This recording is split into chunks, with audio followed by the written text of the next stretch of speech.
Hello, and welcome to Election Bites, our snack sized conversations on important election issues. I'm Soya Ellison, the Carter Center's Director of Storytelling, and joining me today is former NPR election reporter Pam Fessler. Hi, Pam. Hi, Sawyer. How are you? Good. Listen, first things first. Despite the title of our conversation, I am not going to make you go all the way back to ancient Greece because we only have about 10 minutes to talk today. And so, what I really want to focus on and why I called dibs on interviewing you is I want to talk about how the story of our democracy is inextricably linked to the story of the people who make democracy possible, our election workers. And I know that you recently put together a really fascinating guide to help election workers tell their stories. You did this on behalf of the elections group. And I wonder, why is that something that was necessary? Well, it's interesting. I mean, the beginning of this year, I was trying to figure out what could I do to help kind of counter this narrative that our elections were a mess and that they were rigged and a lot of the disinformation that was out there. And one of the things I realized was that election officials, they've always been very good at communicating with the public in terms of the logistics of voting, where your voting place is, when you should vote, how you register to vote. But in terms of communicating about disinformation, countering disinformation, really educating voters about how the process works, and quite frankly, just promoting the whole process and humanizing it was something that they really lacked. That most election officials, they like to stay out of the limelight. The less attention they get, the better. That means everything's going well. So what we tried to do was put together a guide of best practices of how to communicate better with the public and how to basically take control of the narrative, quite frankly, that elections are secure, they are fair, and they are run by people that you can trust, your friends and your neighbors. So this guide included best practices on not only fighting disinformation, but how to work with the media, how to use social media more effectively, and then overall, just, as you mentioned earlier about storytelling, to tell the story of our elections, to help Americans, bring Americans into this process. This is a process that we all share and that we're all part of. And it's really sort of an incredible story to tell that we have this system. So you and I talked a little bit earlier this week, and you said something that struck me, and I'm a little bit biased, so we should say that. But you said that people don't necessarily respond to data or fact, they respond to stories. Can you talk about that? And then, given that you covered elections for 20 years, can you tell me maybe one of your favorite stories from your time covering election officials? Well, that's right. I mean, when you look at research on communications, most of the research shows that people cannot be persuaded necessarily by facts. That it's not numbers and it's something that election officials deal with all the time. But that's really not the thing that's going to change people's minds. That often it's much more of an emotional appeal. So take the people who feel that the 2020 election was rigged, and that they can't trust the process. A lot of it is an emotional feeling. It's broader than just the facts of what happened in that election, but how they felt about their position in the world and in the country and in the community. And election officials have found this out, right? So a lot of them have tried over and over and over again to explain to some people who doubt the legitimacy of the system what the facts were, and they're still not convinced. So, one of the things that we were trying to encourage people is to try and tell this story. That's really an emotional appeal, right? That we have to appeal to people's sense of patriotism, to their desire to have a good, legitimate election, which is what everybody wants. And and I think you have to tell that by telling the stories about the people who run our elections, about voters. It has to be a real human story, and we are seeing a lot more of that by election officials. I don't know if you've noticed, but you'll see little profiles of poll workers, people who have been working the process for, 50 years, 20 years, 30 years, a little bit about them personally, so that you can see that this is an American who is very committed to trying to make the system work. And I noticed when I was at NPR, which I was there for many, many years, but the stories that really resonated with our listeners were the ones that dealt with individuals and their struggles, either trying to vote or election officials and their struggles trying to meet some of the challenges of running an election.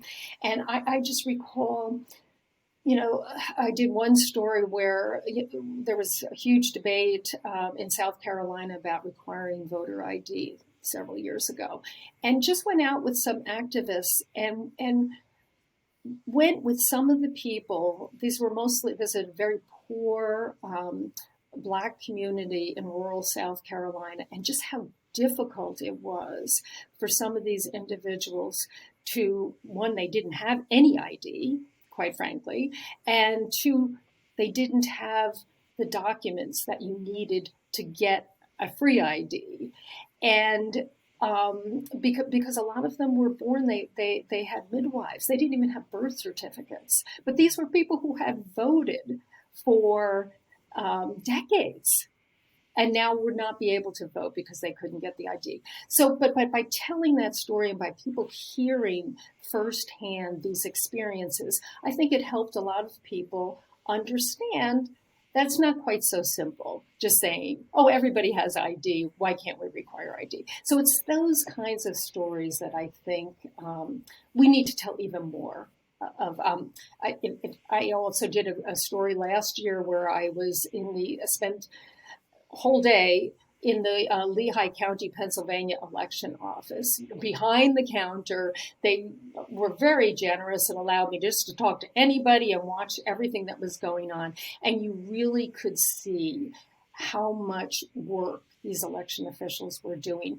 The phone didn't stop ringing. They were answering questions nonstop. Piles of mail were coming in, mail-in ballots. They were trying to process everything. It was really quite extraordinary. But just to hear the voices of these people and how committed they were, I think told the story. I recall you saying something about, as part of, I think it was this piece, that, in addition, as you were watching this, there was like a worker who was a mom who was on the phone trying to help her daughter with her homework while, like balancing life. Do I have that right? Well, actually, that's part of a documentary that just came out, which I didn't have anything to do with, but it's called No Time to Fail. And it looked at basically these documentarians embedded with election officials in Rhode Island during the 2020 presidential election.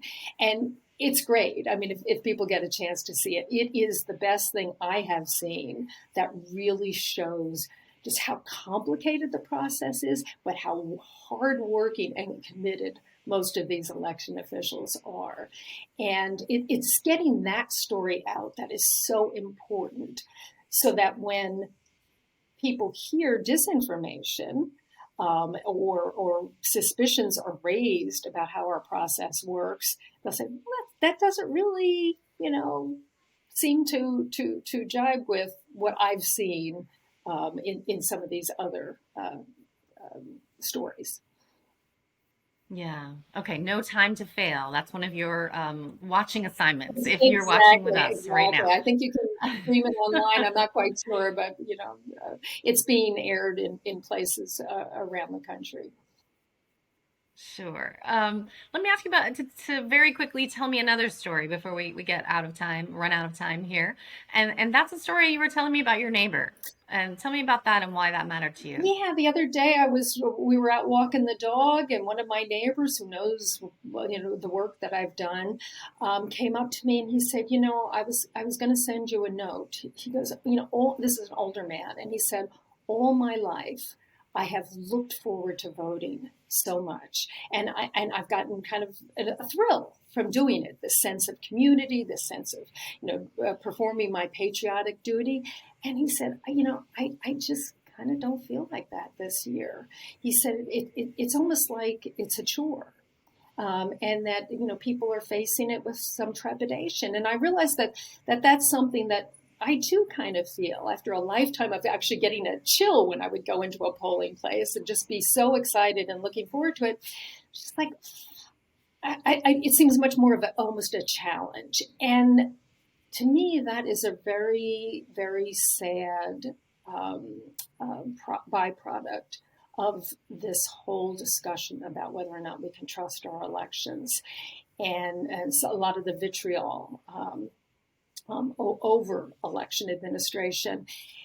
And I'm curious, I wonder if how much impact that's going to have on Americans' enthusiasm for voting and willingness to vote. We'll obviously see in the midterm elections, which are only a few days away. But to me, that is really sad, and it's something that we need to counter, to do more to counter.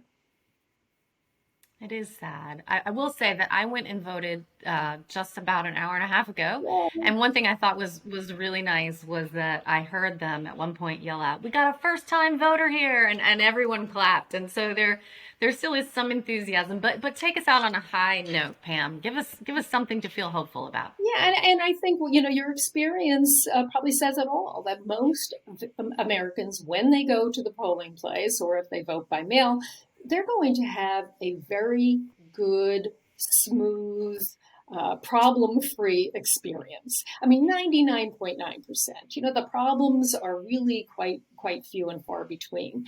And I think this is a tribute or to the credit of all these election officials who, right now, as we speak, thousands around the country are working very, very hard to make, and they have been working for months and months to make sure that this election,